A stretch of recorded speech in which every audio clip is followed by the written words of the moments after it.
increase of unplanned settlements across the island has placed a strain on Jamaica's infrastructure and water resources. And now it is unlikely that the country will achieve universal access to water by 2030. Then the government of Jamaica has declared that 70,000 low-cost houses are to be constructed over the next several years to reduce unplanned settlements. All these with live concerns about the impacts of climate change. How do we reconcile all these issues? Hello, I'm Damian Mitchell, and thank you for joining us for another special Gleaner Editors Forum. Today, the water worries. To help us wade through the issues, we're joined by Anthony Mackenzie, Director of Environment and Management and Conservation at the National Environment and Planning Agency, NEPA, Dr. Paris Leo Ayi, the Chair of the JN Foundation.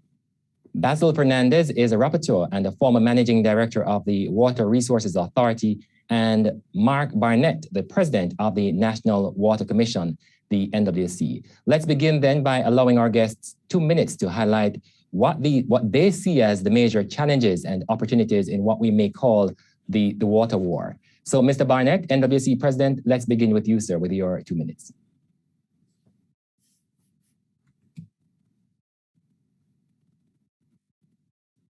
Ensure you unmute, Mr. Barnett. Okay, yes. Thank you. Right, I see that first batsman hub. Okay, so a few things that I must just highlight. One of the things that from an NWC perspective, we are always challenged with is our age infrastructure. And most of what we now produce water from or distribute water through were constructed predominantly 50 years or so ago. So one of the main things that has to be done is a renewal of that infrastructure. And that renewal is not coming fast enough to actually sustain the pace at which other developments are happening. So, and from that perspective, it therefore leaves NWC from a point of view of increased losses. It is not unusual that we produce more water per day than what the general 2 million plus citizens of Jamaica requires. And therefore, with that huge amount of losses, it put a strain in terms of better service to those who require the service. The other thing that has to be done, there's a need for concerted and sustained investment in a highly capital intensive infrastructure, water supply. And that has not been the case. So, coupled with the age infrastructure, there is the need to ensure that, the infrastructure is renewed on a normal or on a continuous basis. Thirdly, we must conserve, notwithstanding the fact that conservation needs to happen from the utility space, and that is why we embarked on NRW activities so that we can reduce our losses, but conservation also needs to take place at the household level. In general, that does not happen. And so how do we combat that type of, I want to say, non-consideration or that social norm that customers may have of just using water as they see fit?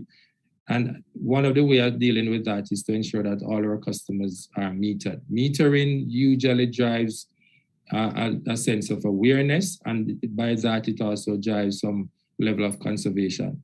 But coupled with that, there may be need to have a more punitive rate structure that allow for a high degree of conservation, especially during times when we do experience drought, when it's the time when we really need to ensure that conservation is actually working. However, well, we have to stop you. We have to stop you there for this section, but we definitely will be coming back on that issue of more punitive rate structure for you to explain that. But let's go quickly then to Mr. Leo Ayi. You have 2 minutes or 120 seconds, sir. You can choose. Good morning, Damian. Well, I would say on behalf of the JN Foundation and our partners, I want to really thank the Gleaner editorial team for inviting us today on this very important issue, water conservation. Now, Jamaica, the land of wood and water water is life, are two catchphrases that we glibly repeat, and we take the availability of water for granted, not realizing that it is a finite commodity and can run out if we do not manage it wisely. And let me warn you, and Damian, I'm a warner this morning, If we do not take the management of our water resources seriously right now and start doing something about it, serious dangers and consequences lie ahead for us in this country. Mark the time and the date when I say this, and for us to pay attention to it. We in the Jane Foundation recognize the problems associated with water resources, and have been trying to mobilize the government and the society at large to focus on these water-related issues and to put the relevant policies, regulations, and practices in place for us as a country and people to enjoy the access to water for generations to come. We welcome this forum with the key players of water resources management and distribution to discuss the critical issues and to understand the path forward, which must be taken seriously and urgently to seek your support in actively communicating these measures and to the general public and the government. You know, I won't go into any more details just now, but earlier this year, in conjunction with IDB and our other partners, we had a very productive 2-day water summit. And there was an 8-point declaration of action items, which I will elaborate on during the discussion period. So once again, thank you for this opportunity, and we look forward to a stimulating and constructive discussion session. Thank you. Very well. For a second, I thought you were going to leave 30 seconds for Mr. McKenzie, but you didn't. So let's go now to Mr. Anthony McKenzie from NEPA. Mr. McKenzie, your 2 minutes. Good morning. Thank you very much, Damian, and thank you for having NEPA represented at this important forum. So I'd quickly like to touch on 5 areas that I think are important from a NEPA point of view. The question of watershed management, the issue relating to water quality, the issue again relating to wastewater reuse, rainwater harvesting, and then the issue of, suppose, the broader issue and broader discussion relating to green city planning. So the point, we would like to make the point clearly that the quantity and quality of Jamaica's water resources are inextricably linked to the environmental quality of our watersheds. And therefore, a vibrant watershed ecosystem is not only an important goal, but contributes to the high quality and sustainable yield relating to. We would have been familiar with. I'm sorry, we're losing you in some elements, Mr. McKenzie. Yes, you'd have been. Kingston probably recently familiar with a major project that was implemented in the Yalas Hope watershed area of Jamaica, where over and close to up to 500 hectares of forest was rehabilitated and over 5,000 farmers engaged. This is a process that we're hoping to expand to other critical areas around the island that would contribute to supporting water sustainability.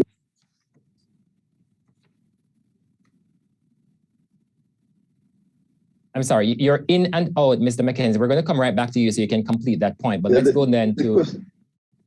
Right. I'm sorry, Mr. McKenzie, you're in and out. Can we try to stabilize your line and then we can come back to you in the discussion? And just now then, let's try to go to Mr. Basil Fernandez, who is formerly of the Water Resources Authority. Mr. Fernandez, your assessment on where we are in respect of this water management? Good morning, Damian, and good morning to all your listeners and to my compatriots on the forum. Well, I think that over the years, we have made significant gains in water resources management.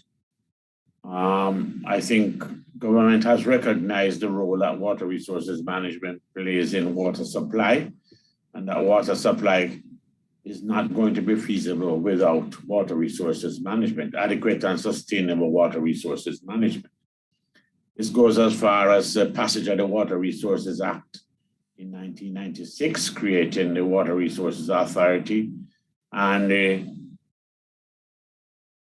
refinement of the law in which water is allocated by licenses to users across the country, including the NWC. I just wish that the National Irrigation Commission was represented here, because they, along with the NWC, is one of the largest users of water in this country. In terms of conservation, I think conservation must not just be looked at from the point of view of the NWC and the housing, but the industries, agriculture. Those are sectors that use quite a bit of water. And I think in many instances, irrigation systems are inefficient unless you have a high initial outlay of capital to put in drip irrigation systems, which is the most efficient irrigation method. But flood irrigation is 30% or less efficient, and sprinklers probably go up to about 50 to 60%. And then when you go above that, you have to get into drip irrigation system, which puts the water at the root of the plant. I think some of the things we need to look at is we have a lot of policies and plans in water. And over the years, you have always heard of different policy and a different plan. So I think we need to create an integrated planning to reduce the overlaps and the gaps that we now have in dealing with water and housing and industry and agriculture. We also need, I think, and Mr. McKenzie can speak to this a little more, because I know it was being done by NEPA some years ago, is to put together a national spatial plan. Now, that national spatial plan is what I see as critical, because that spatial plan will allow you to determine your land use, and based on your land use, your water demands, and to see whether or not you will have water to meet those plans.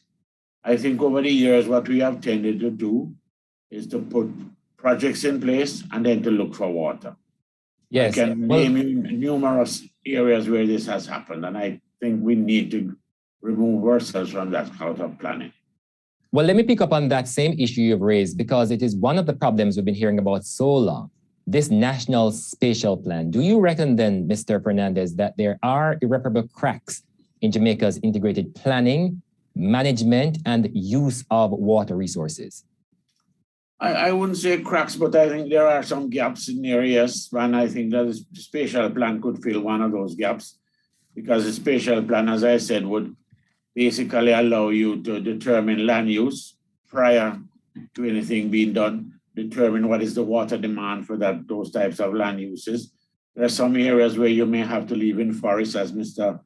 McKenzie mentioned before, in terms of the watershed management, which is a critical aspects of obtaining sustainable water resources, and what industries can go in, heavy industries, light industries, and also look at the reuse of wastewater from agriculture, industries, as well as residential areas.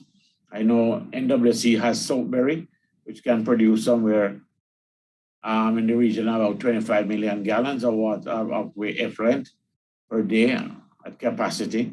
And I think that's a resource that even with climate change, we're going to have that resource, because people are still going to be using the bathroom in climate change, and there's going to be wastewater coming out. Yes, but if we should stick with this issue of the national spatial plan, Mr. McKenzie, probably you could come in here. What's the holdup? Why are we hearing about this for years and years with no progress? Well, certainly not obvious. Right, so actually the spatial plan has been drafted. The preparation has been completed. My understanding is that there's need now to finalize some consultations with respect to that plan. But the technical work on the preparation of that plan has been completed. The Ministry of Economic Growth and Job Creation, they are leading in this effort. And I think we should be hearing some announcements shortly in that regard. But as I'm aware, the technical work to support and complete the spatial plan has been completed. And of course, it supports the water sector policy that perhaps you'd have been aware of, that was completed last year. That water sector policy is aimed at guiding the program of work to support sustainable water and integrated water resource management in this broader sense. So yes, that's a policy there. I mean, it's really about implementation as we speak. Can we go then to Mr. Sorry, you're trying to come in, Mr. Fernandez? Yes, Damien, I think one of the things we have to understand is that we do have a lot of plans and things. We have the national water sector policy, right? But there's been no action on implementing the water sector policy. And it's there, but government hasn't put any resources to implement the policy. And come back to the spatial plan. I hope that the spatial plan, that we're not just going to have an announcement, but at least the spatial plan will be implemented and resources allocated to ensure that the spatial plan is actually utilized in assisting determination of the water resources needs and demands across the island. Damien, if I may, I just want to make a short comment here. As Basil has said and Anthony, there are a lot of work being done in terms of water policy, plans, legislation and stuff. But where is it? Which is why in my short comments I said, we need your help. We need you to help us to communicate to the people and also to prod the government in getting something done. When I said that we have a crisis looming, we don't want to wait until it drop on our head. We want to be able to prepare for it and be able to manage it wisely. We're not doing that right now. We like to have crisis management, and we don't need to, because God has blessed us with a lot of water in Jamaica. The distribution is what is weak, and in terms of how to manage it properly, we need your help to be able to make people understand what is being done and why it's taking so long. Also, we need to make sure that government give incentives to people to practice good conservation and to increase efficiency. People like you and me in terms of putting, low flush toilet to save on a water bill, but also to encourage businesses to put in water efficiency system and pass on the benefits to the population. There are a lot of stuff, which is why the Jain Foundation has been pushing and preaching in the wilderness for so long time to deal with this water situation seriously.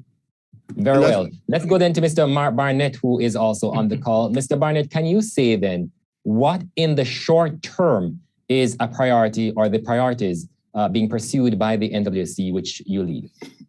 So, Damien, that's part of the challenge with how we view water. We always like things in the short term. Yes. And I agree with and I agree with Paris, because if you don't start now, which is going to be a long-term process before something happens, you ain't gonna get it done when the thing happens. So for us, our strategy and our key strategic objective is to reduce our system losses. That is without saying, because as I said, are you making any gains there? We have made gains, tremendous gains in the work that we have done in the corporate area. We have reduced our input system volume by about 65,000 cubic meters per day. And we had done, and on top of that, we also reduced our NRW by over 50,000 cubic meters per day. And that's non-revenue water you won't get any money from. That's correct. And it's simple. What it tells you is that is water that I was always producing and inputting in the system that I don't need to put in the system at all. Because you don't hear anyone across the corporate area complaining, other than when we may have some main break, etc. But it is not as a result of not having water at all. But outside of that, we have to look broadly at the entire island. We know where the water resources are. We know where the limitations of our infrastructure are. How do we ensure that we bring that resiliency? Rainwater harvesting is branded about as part of the water use, our water source. Sewage, our wastewater effluent is another such source. Are we really at the stage where we want to use them? Do we communicate enough around convincing persons that, for example, sewage effluent is a resource? In addition to that, are persons very keen to see your sewage network expanded, albeit it may come with additional costs from a service point of view? All of these things have have to be taken into consideration. But for us as an enterprise, non-revenue water is our key focus because it affects our energy consumption. And if it affects our energy consumption, it affects the import bill, carbon footprint, all sorts of other stuff that comes with it. So what's your target? So we are now in the preparatory stage now for island-wide NRW. And if we can get the procurement process out, we're looking at an activity that is going to last us probably 15 years. So water supply and to really make the level of intervention is not an overnight thing. It's not like running a piece of pipeline down the road. You do that in a couple of months and that's it. When you're doing and taking a concerted effort to reorganize your network, using technology to manage your network, proper hydraulic modeling to ensure that no area is overpressured, it takes a lot of time. And again, based on how our systems were developed, and Basil said it, NWC is asked to follow where the developers are by virtue of how we do development. Those days can't continue to give the level of efficiency that we're looking in going forward. Those type of process, it doesn't work. Jordana Murphy is standing by with some questions, Mr. Barnett, but I really have to ask you two more before we go to Jordana, and that is the issue of non-revenue water really, as we understand it, fall under two main categories: water that people thief and water that is leaked. How are you in controlling the water that people thief? So it is a little bit more than that. So the water that persons steal is a problem. It is a problem because it also focuses in certain communities, and it also focuses as well island-wide based on the historical network that was developed, and it was developed very well. The standard approach was to take the shortest pathway to the population center. So oftentimes you'll find my transmission main going over hills, going through farmlands. Now, I can't manage to have armed security or even that type of thing to police that type of transmission main.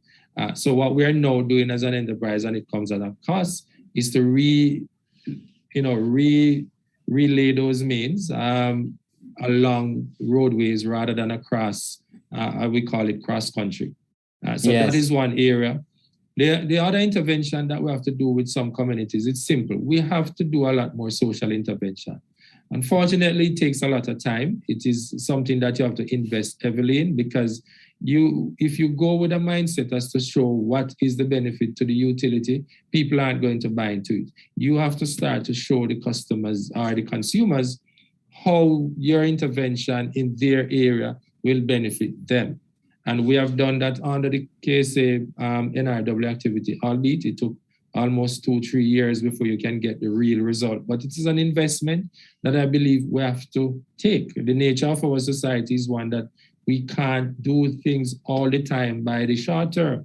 It is a long haul. If you're not, do you have any figures to support? Do you have any figures to support the gains you have been making in reducing non-revenue water, particularly as it relates to theft? I could give you that in a few minutes, if you don't mind. But fine, fine. We can come back to that. But let me ask this other one while you get those figures. In respect of the bill that the government has for you, how much money is the government now owing you for water? I think we are diverting onto something else now. But predominantly the areas that will have the highest receivables, as we call it, would be our local government entities who often support communities through standpipe arrangement.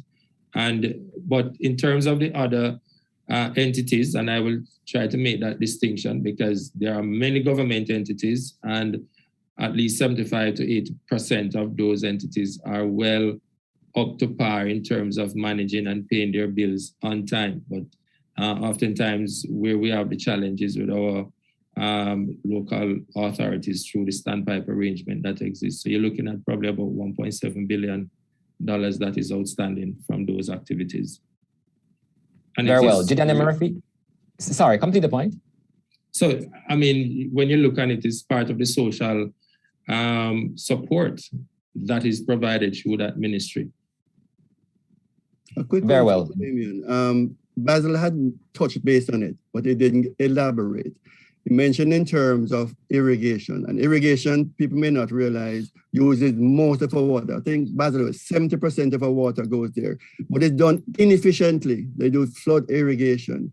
If they were to get incentives to go to drip irrigation or more efficient forms, there'll be more water available for domestic and other uses rather than wasting it in an age-old method. We need to change our culture, our ways, and improve our efficiencies and cost. Yes, yes. And we wanted to spend some time on irrigation too. But let me go to Jordana, who has been holding with a question. Jordana, go ahead. Mr. Barnett, what plans are in train to mandate a minimum standard for water efficiency fixtures and fittings for housing developments? You're returning your call. Oh yes, I'd call. They said that since yesterday. Sorry, go ahead, Mr. Right. So NWC doesn't have a mandate to institute a standard for water efficiency. Because that is part of usually that is part of the building process. So no, we don't have that standard that we insist on what customers should put in their household. We do encourage it, but we don't necessarily have a standard. The point as well is oftentimes these fixtures come at a higher cost, and therefore it also has to do, how do we ensure it is not just a single target, but you have to look at the whole economics around it and how a conservation process could bring certain benefits, not just to an NWC, but on a national level. And I think that's how the conversation ought to be developed and policies ought to be established rather than it be an NWC focus. Albeit NWC supply most of the population with water, but there are other private enterprises as well who provide and distribute water to various segments of the population. So I think rather than it be an NWC focus approach, it should actually be a global, a national policy rather than specific NWC. Let me go to Mr. Luai here, though. Are we not at the point of worry in respect of housing construction in Jamaica and its adaptability to climate change? I've been hearing you warning on this.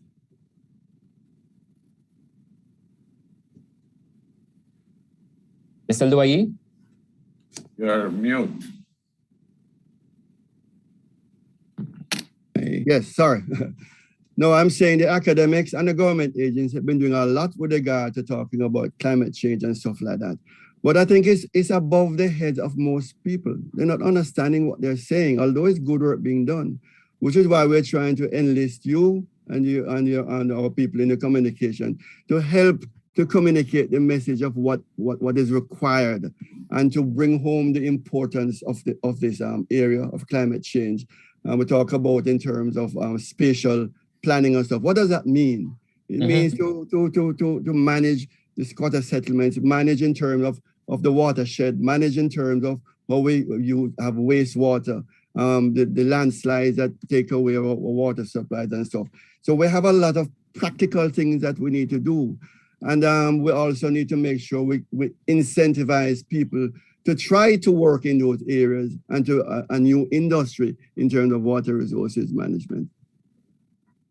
And where is Jamaica, I beg your pardon, in respect of the ratification of the draft National Housing Policy, this very fancy document, specifically the section which aims to support and to promote sustainable climate resilient housing developments within the National Climate Change Framework? I don't know if Anthony or Basil may have a better feel for that. Certainly, I'm sure Mr. Mackenzie may want to weigh in on this. That's right. No, I don't. I'd have to make some checks on that. I am not aware of. I know the national policy has been agreed on, but in terms of signing off and commitments, I would have to make some checks. I'm not totally aware of.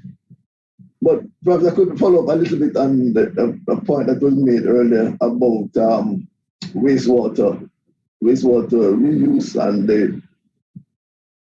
and from our point of view, I think it's a critical area that as a country we need to take on board fully, especially as we consider the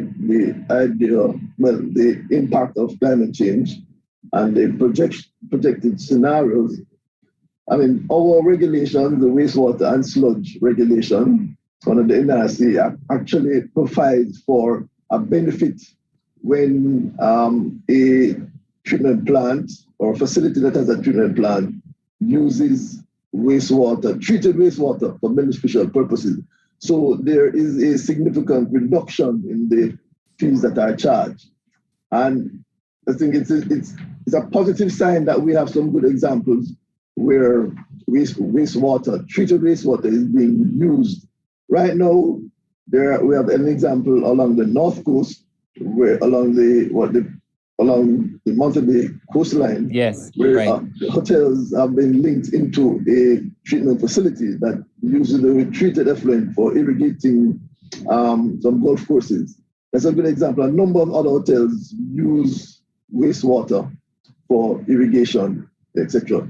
But we need to bring this on, as Mr. Fernandez earlier referred to, the quantity of effluent that we generate, to be using that water for other purposes in other sectors as well. And then there's another issue that we have to tackle if we're looking at the matter of irrigation, and that is as it relates to the enforcement.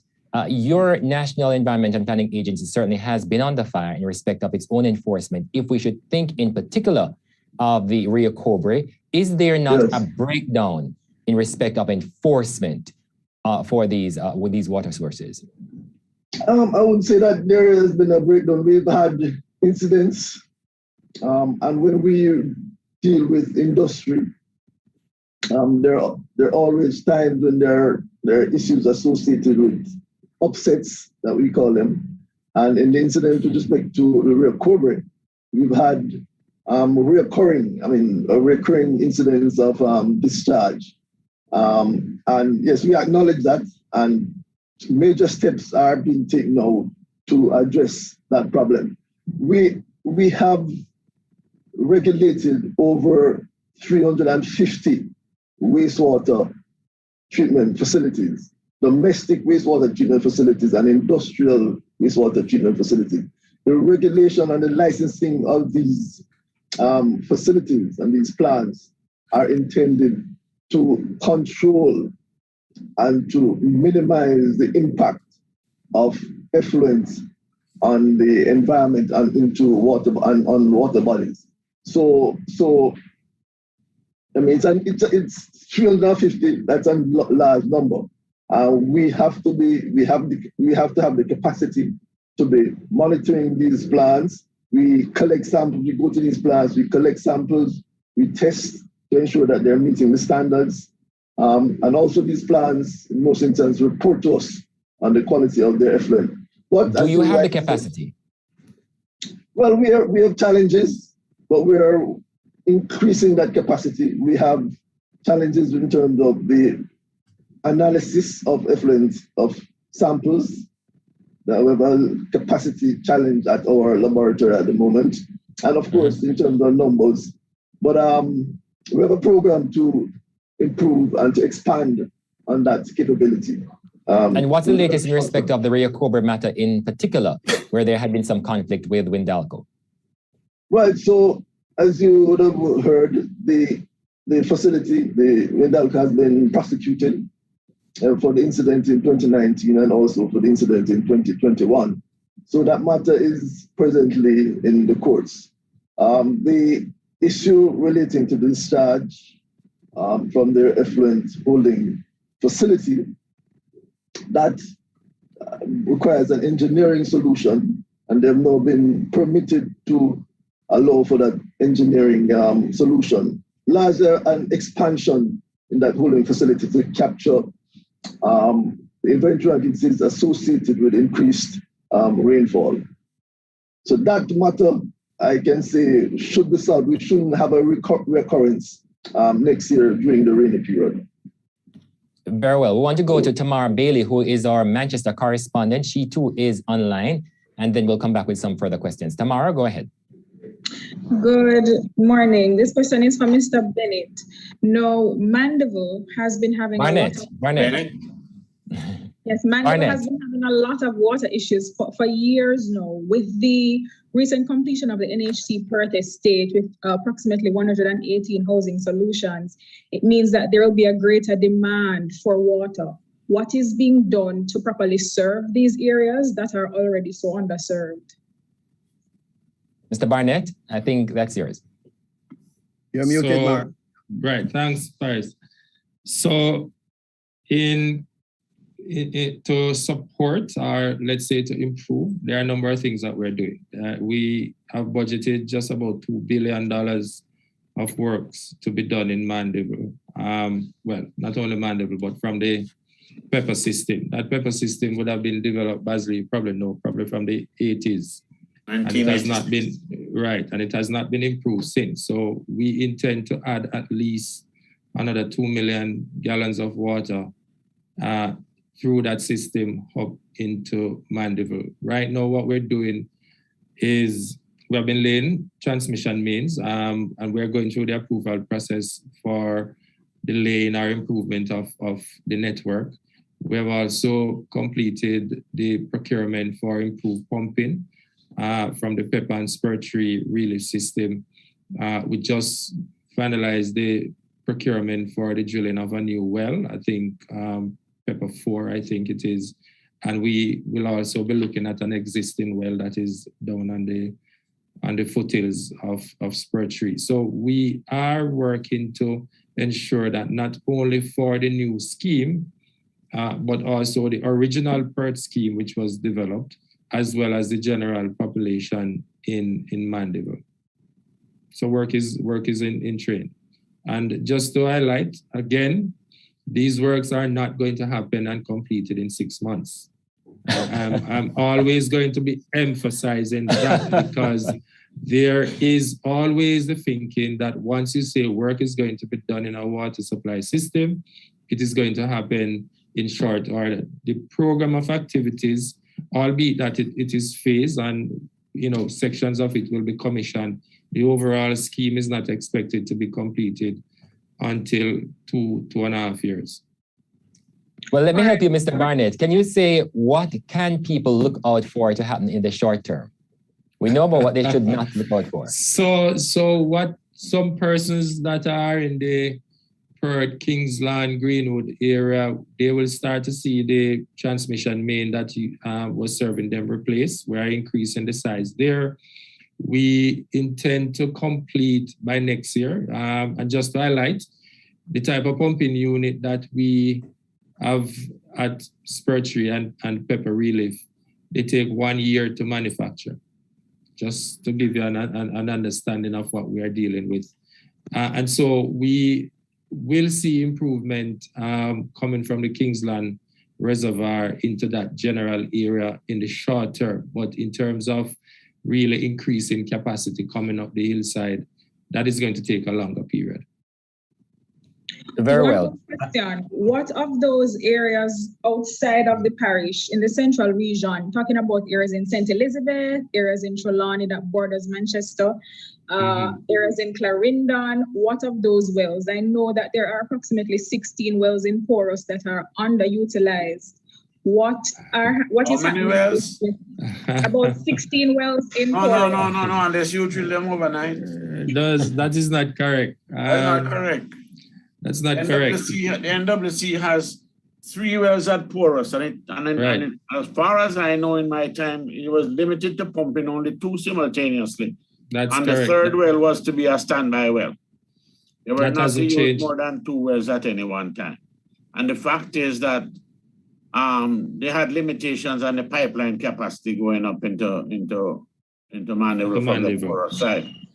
Yeah. And so there's now 16 wells. There are wells that are boreholes that we have drilled in conjunction with Alcan when Alcan was operated in Jamaica to assess the impact of the Battersea Red Mud Lake systems on water resources across the entire southern Manchester area. And we have drilled a number of small diameter boreholes. They're about 3 inches to 4 inches in diameter. And we're fast running out of time. We're fast running out of time. So if we can just get a quick answer. For water and geology and other information, but not for production. Yes. Can we just wrap up this then, Mr. Barnett, by responding to exactly what's happening in respect of the areas or parishes bordering Manchester? So St. Elizabeth is a matter of distribution. St. Elizabeth has a lot of groundwater resources. And so it's a matter of having adequate distribution. As you know, in southern St. Elizabeth, the populated areas are very sparsely distributed, really. So it will take a lot of effort, which we are actually doing. Now we are advancing to move water from, I think, Parity all the way down into Treasure Beach by increasing the transmission main to go down into that area. We just completed a number of works in Loana up to Middle Quarters. We are still working to replace service from Sandy Ground into Black River. We are also doing a number of well rehabilitation activities because, you know, it's not just about having a well and just continue pumping it. You have to, over time, take it out, decalcify it, clean it, and put it back into production to ensure that you can meet the licensed quantum that is given by the RRA.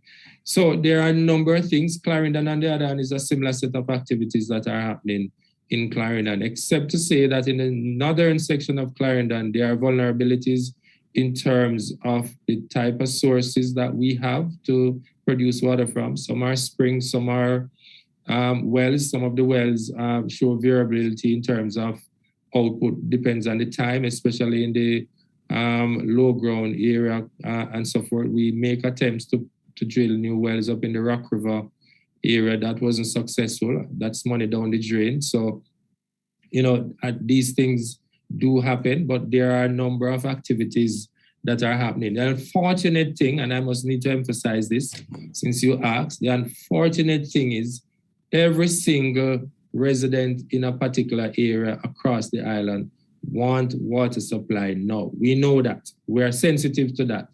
The reality is we can't do it all because of the limitations that we face. And Very well. You know, that's just the reality. If you'd allow Very me. well. We're fast running out of time for this segment. So let me just get 2 questions in before we have to close.